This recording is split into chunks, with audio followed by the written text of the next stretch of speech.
Olá, muito boa noite. Chegando para mais um Dormindo com Deus. Eu sou o pastor Marco Antônio e esse é um programa da Igreja do Nazareno Ebenezer. Ebenezer significa até aqui nos ajudou ou até aqui tem nos ajudado o Senhor. Isso significa Ebenezer. Também quero te lembrar que o nosso lema é dormir em paz, porque aquele que não dorme, esse cuida de mim e esse cuida de você com um carinho muito especial, pode ter certeza disso. Portanto, olha, ele está presente ao nosso lado cada momento da nossa vida. Começando o programa de hoje, tem uma frase muito interessante que eu quero deixar com você nessa hora. E essa frase diz o seguinte, veja só: a experiência não vem do que acontece com você ou com o ser humano, com o homem, mas do que ele faz com o que acontece com ele. A experiência não vem do que acontece com o ser humano, mas do que ele faz com o que acontece com ele. Portanto, preste bem atenção, porque nós crescemos justamente quando nós reagimos às coisas que acontecem conosco. 1 João, capítulo 5, verso de número 4, diz o seguinte: pois todo que é nascido de Deus vence o mundo. Esta é a vitória que vence o mundo, a nossa fé. Lembrando, então, que a experiência não vem do que acontece com o ser humano, mas do que ele faz com o que acontece com ele. Portanto, olha aí, vamos ter muita atenção com aquilo que nós vamos fazer, com o que acontece conosco. Quero fazer um convite para você nesse final de semana, você estar na casa do Senhor, em nome de Jesus. É tempo de nós voltarmos à casa de Deus e ouvir as mensagens que Deus tem para cada um de nós. Lembrando também que é um momento de comunhão. Tenho a certeza que você está com saudades daqueles irmãos que estão sempre próximos ao seu lado, orando, clamando junto com você, em nome de Jesus. Esse final de semana estaremos comemorando 504 anos da Reforma Protestante. 504 anos da Reforma Protestante. Talvez você não saiba muito das implicações da Reforma Protestante, mas ela tem o seu valor especial para a nossa vida. Lembrando que 31 de outubro de 1517, o monge professor universitário Martinho Lutero fixou suas 95 teses nas portas da catedral da cidade de Wittenberg. E aquele ato, bem como o conteúdo daquele documento, originou um movimento conhecido como Reforma Religiosa do século XVI. Esse é um movimento que é considerado como um dos atos de Deus em prol da revitalização de sua igreja desde o período apostólico. Portanto, a participação de Martinho Lutero foi decisiva para os avanços da Reforma Protestante. E esse movimento, ele continuou a se desenvolver ainda depois. Mas por que a necessidade da reforma? Talvez a maioria das pessoas não conhece, não sabem por que houve essa necessidade de uma reforma na Igreja cristã. Primeiro, porque havia uma verdadeira confusão doutrinária. Pessoas não estavam certas do que criam e nem porque criam. Não tinha nem um pouco desse conhecimento. E aquela época foi uma época de grandes incertezas, misticismo e intensa confusão. Também a reforma tem um ponto importante, porque era nesse momento que havia uma liderança ignorante. O clero era alvo de chacotas devido à sua notável ignorância. Não havia verdadeiro ensino das escrituras e as superstições dominavam. Outra característica, outra situação que a reforma veio denunciar ou veio ser implantada era por causa da superficialidade religiosa. O compromisso e a apropriação pessoal do evangelho eram raridades. E aqueles que se mostravam zelosos nessa área eram julgados como hereges, inclusive alguns sendo queimados na fogueira. Um exemplo era João Hus. Ainda acentuada separação entre clero e laicato, ou os leigos. Os leigos eram desprezados, não sendo vistos como membros da igreja, além de serem explorados e maltratados pela igreja. Somente o clero e os ricos eram valorizados.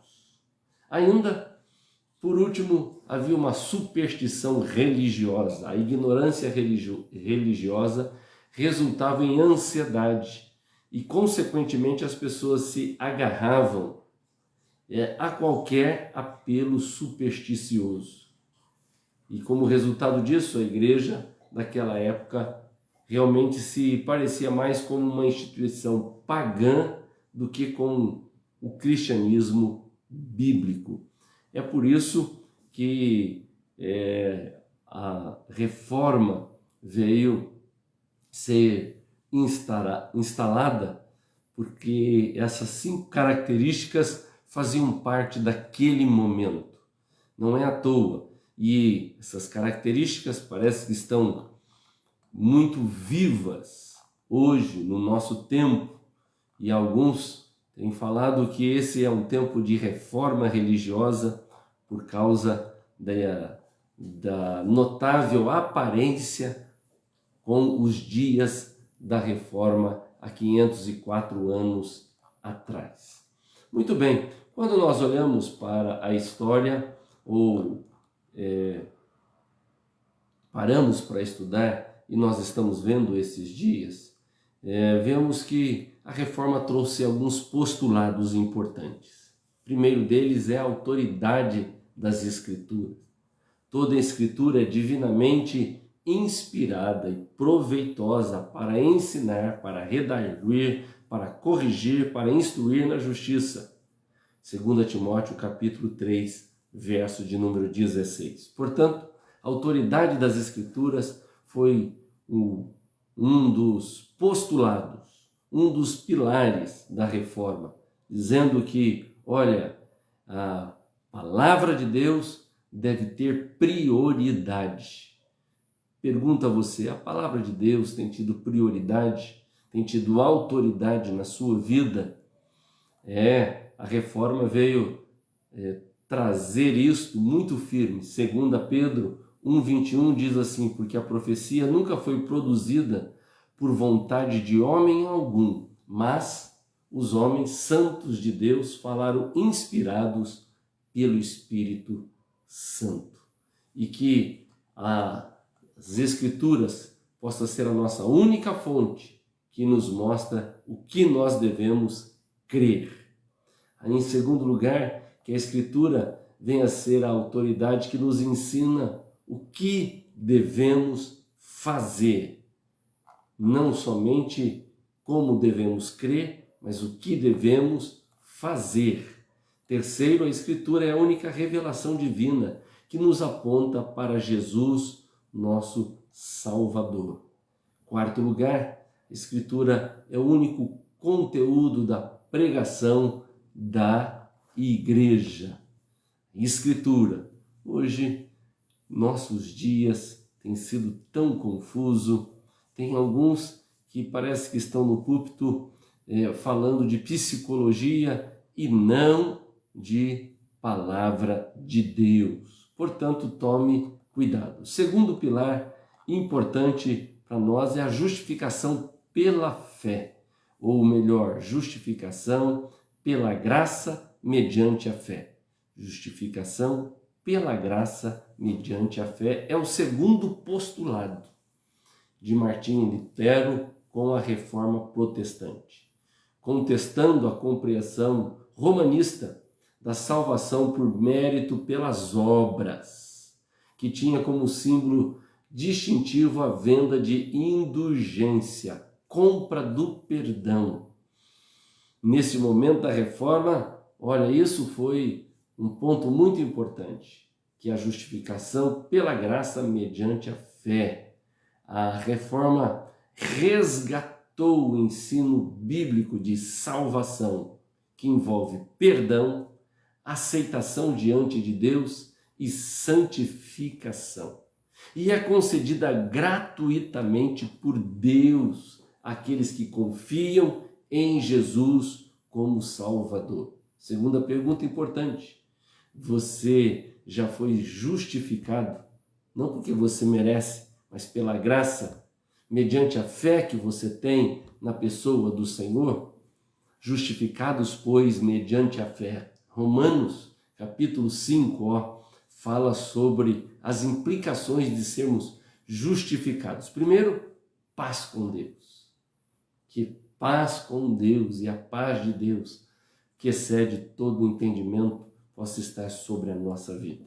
Então, justificação pela fé. E a justificação pela fé, ela vem trazer aí a graça como fonte da justificação, porque nos faz olhar para a realidade humana, que o homem é culpado pelo seu pecado e é incapaz de auto-justificar e é rebelde para com Deus. E Deus toma a iniciativa, ele vai em direção, ou ele vem em direção ao homem.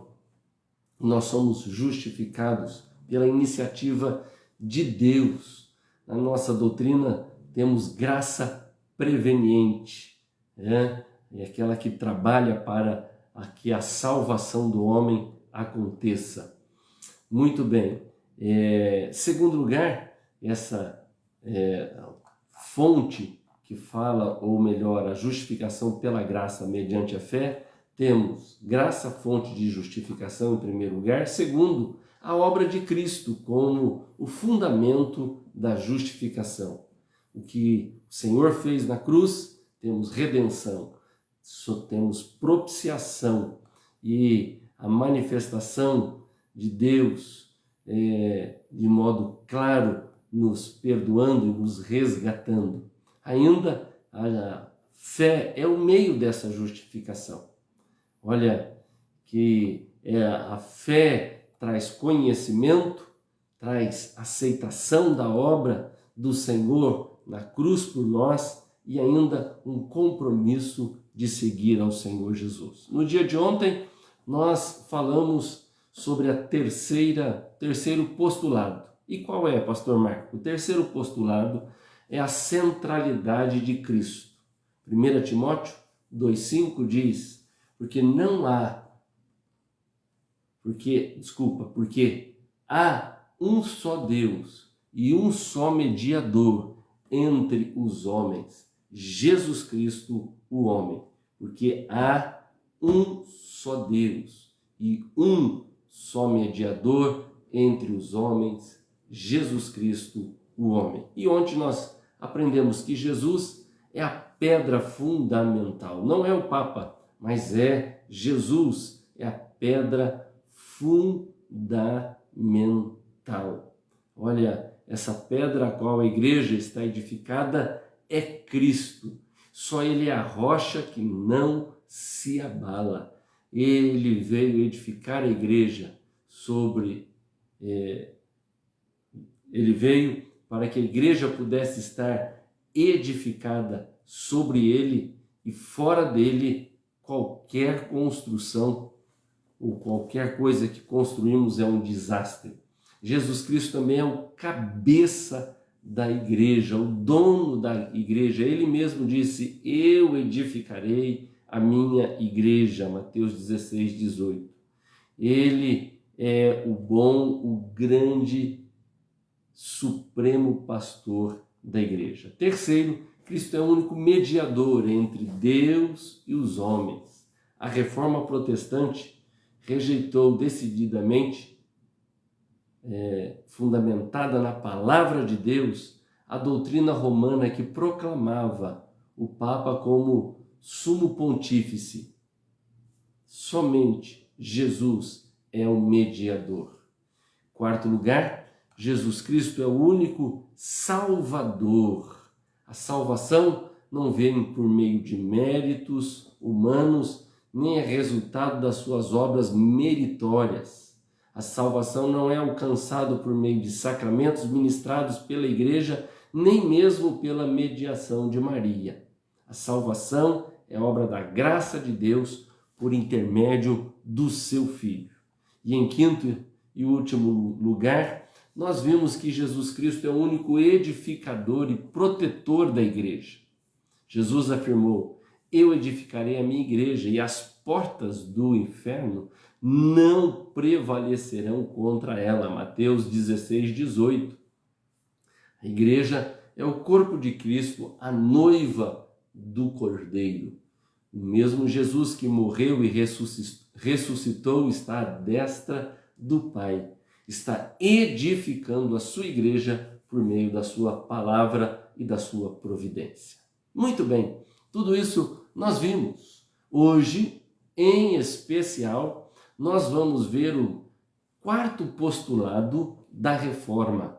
Qual é o quarto postulado da reforma? É o sacerdócio de todos os crentes, contrastando com o ensino de que somente a hierarquia da igreja, o clero, constitui-se o sacerdote autorizado para representar a Deus diante dos homens e vice-versa. A reforma ensina o sacerdócio universal, é que todos podem comparecer diante de Deus. Que bênção! Eu, você, podemos comparecer diante de Deus e estudar a sua palavra e ser agentes, ser o seu agente e estar a serviço de Deus.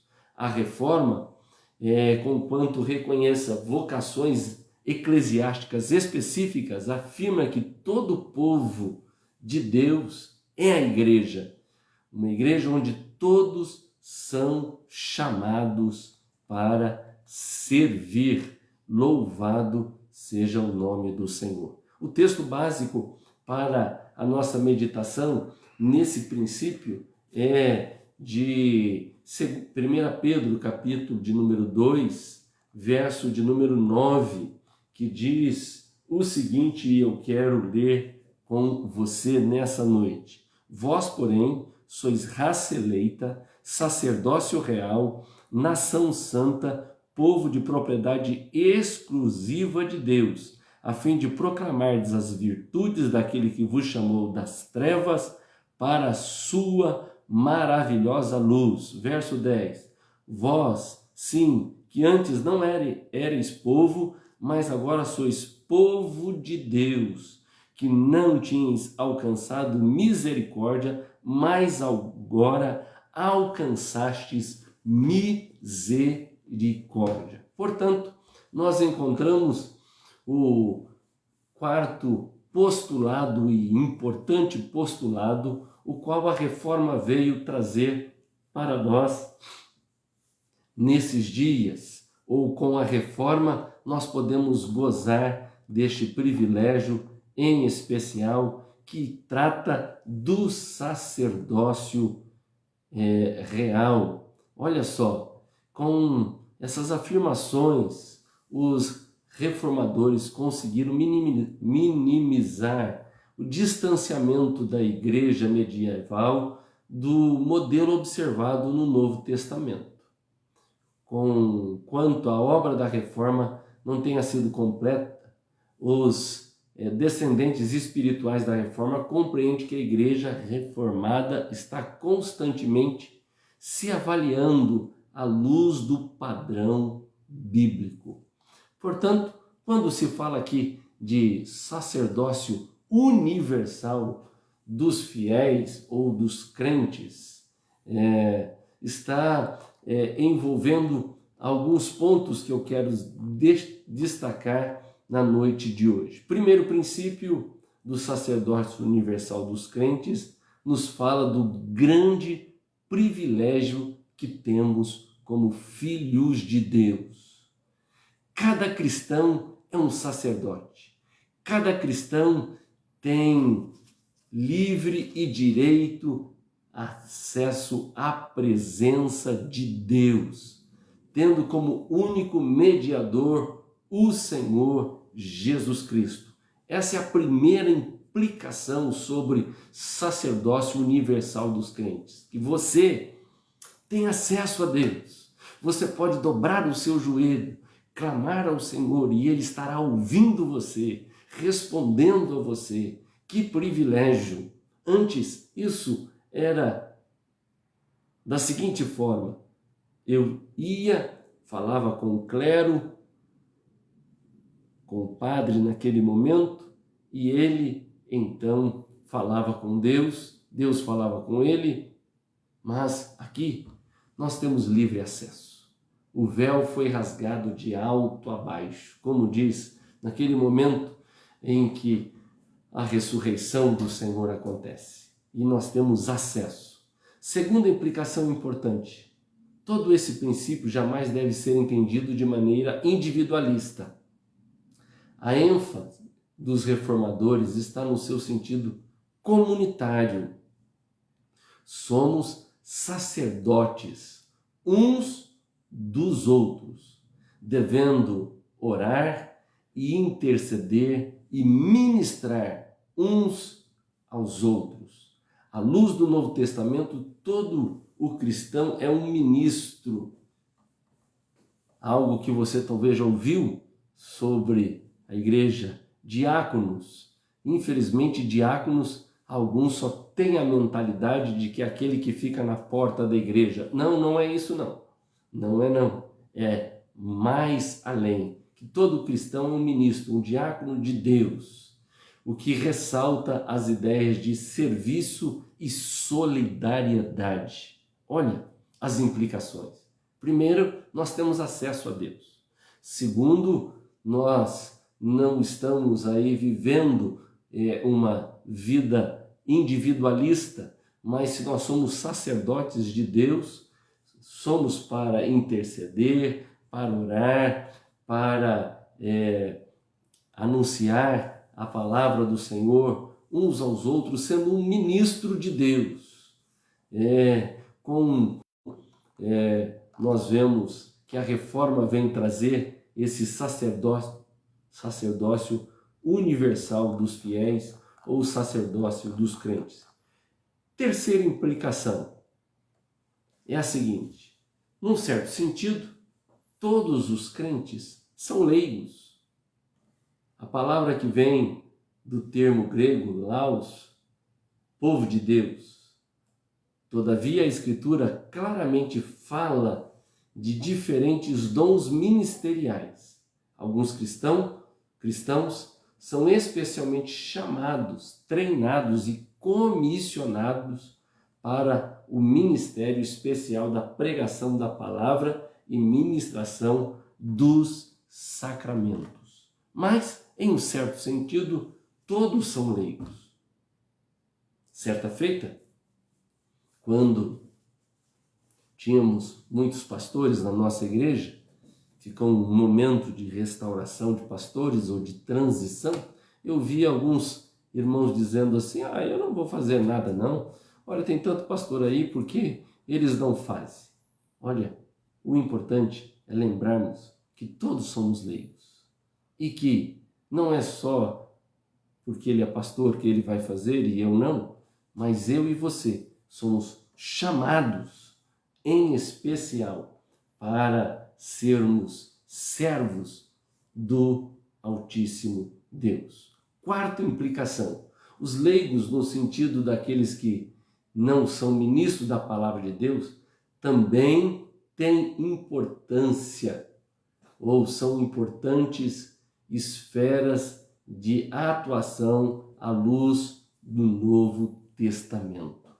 Olha, mesmo que você não seja um ministro da palavra de Deus, um pastor ou um missionário, você tem ponto importante na casa do Senhor ou na obra do Senhor.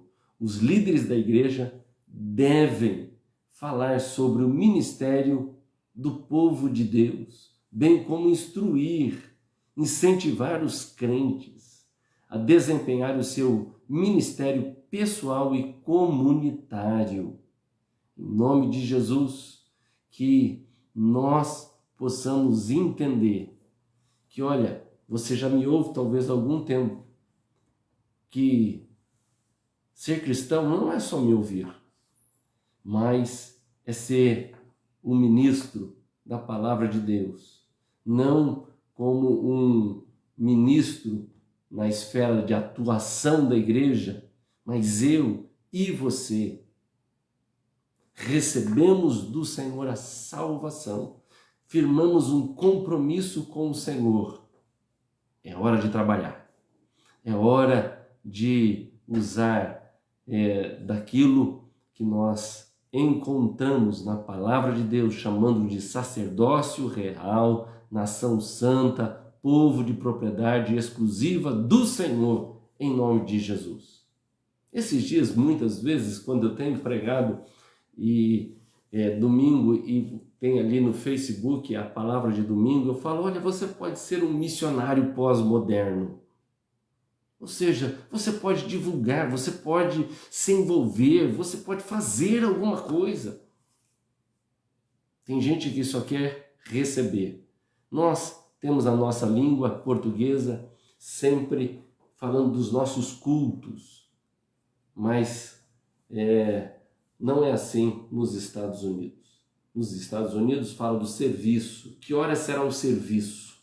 Gosto da ideia de serviço, porque somos sacerdotes reais, nação santa, povo de propriedade exclusiva, sacerdócio universal dos crentes, que vão para a igreja não para receber, mas para servir.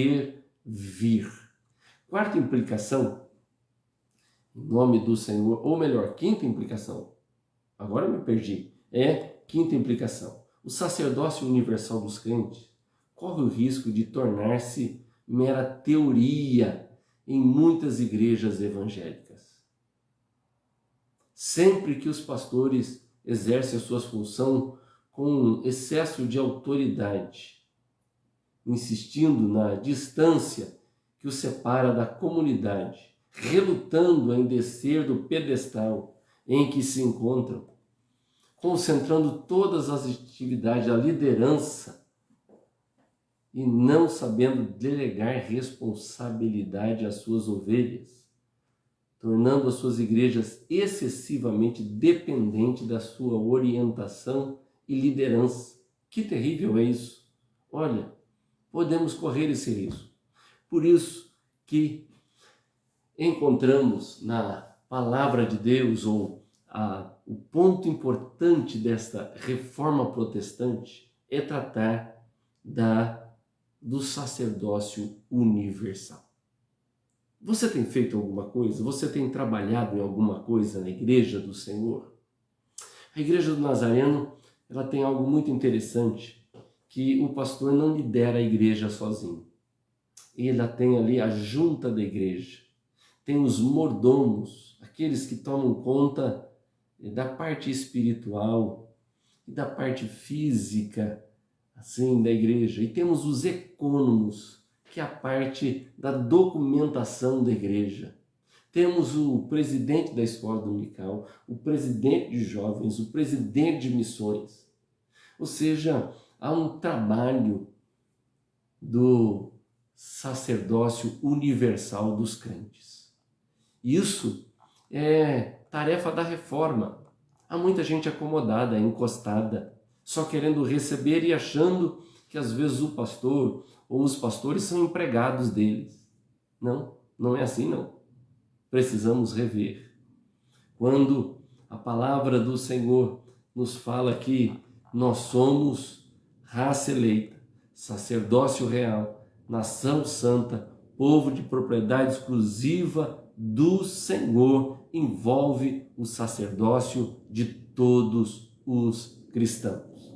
E esse sacerdócio tem essas 5 implicações, sendo a primeira que todos, cada crente, tem livre acesso a Deus e que não é de uma maneira individualista que nós vamos exercer o nosso sacerdócio, mas é ministrar e interceder uns aos outros. Olha, também somos levados a fazer parte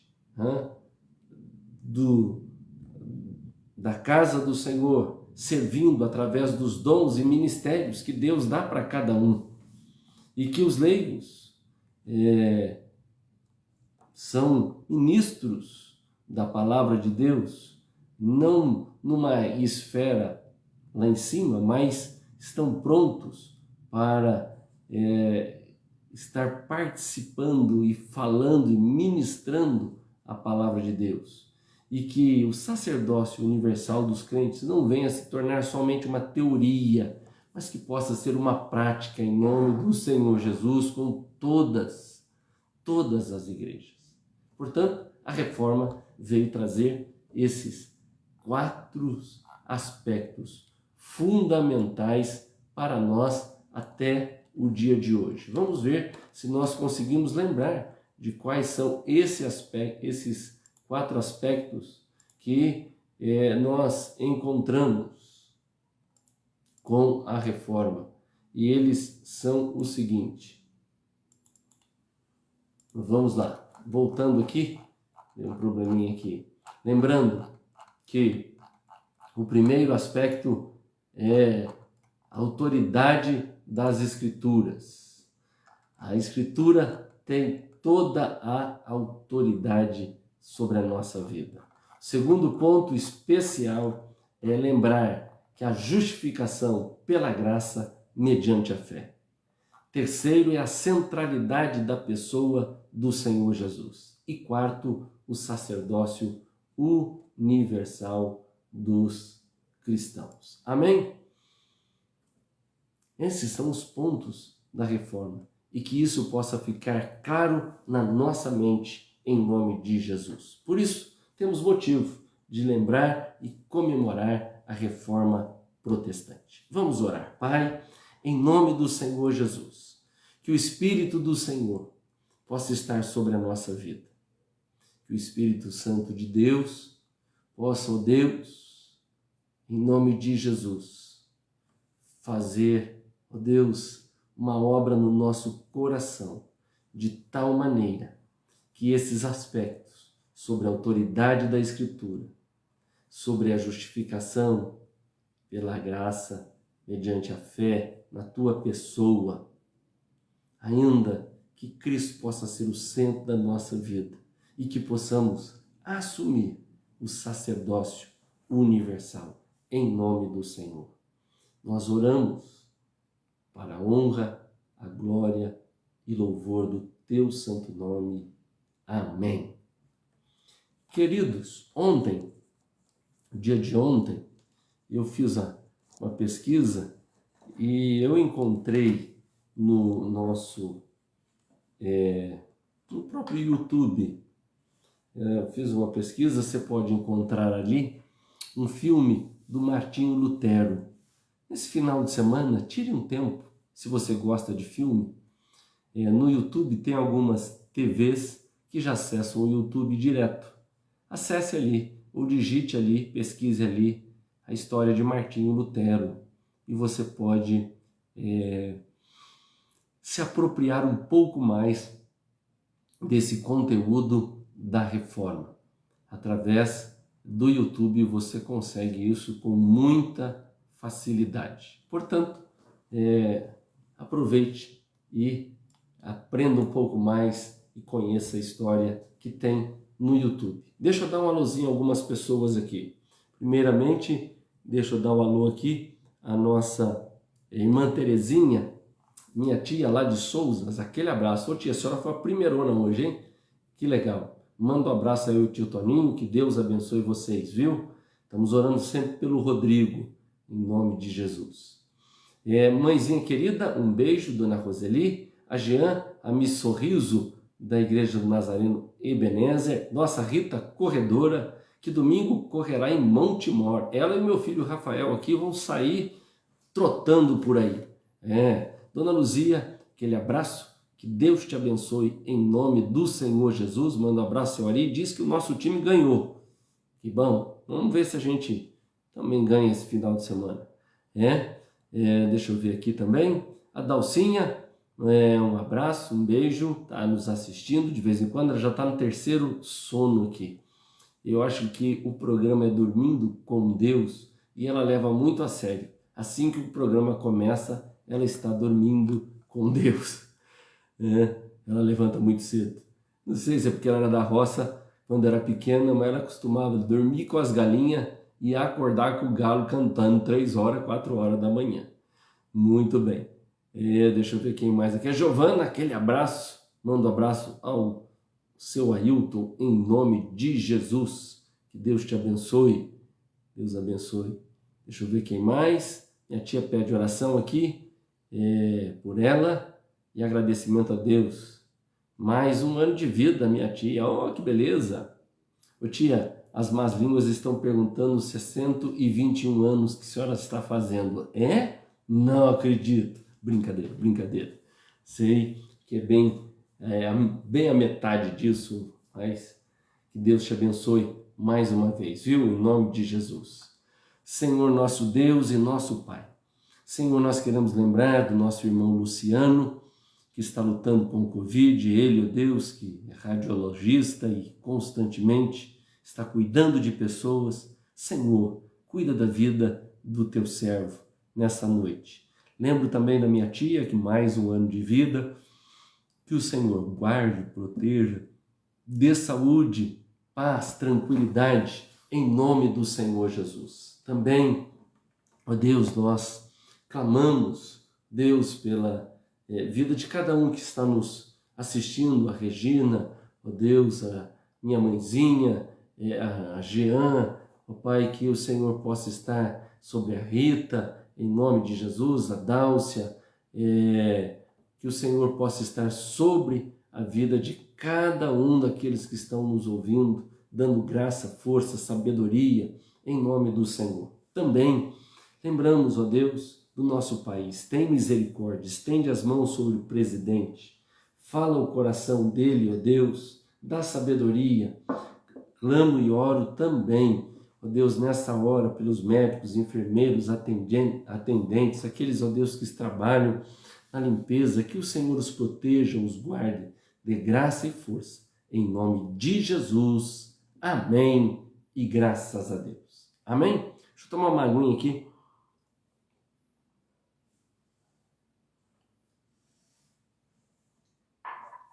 Nós vamos para a nossa historinha para fechar aí a nossa noite antes de dormir.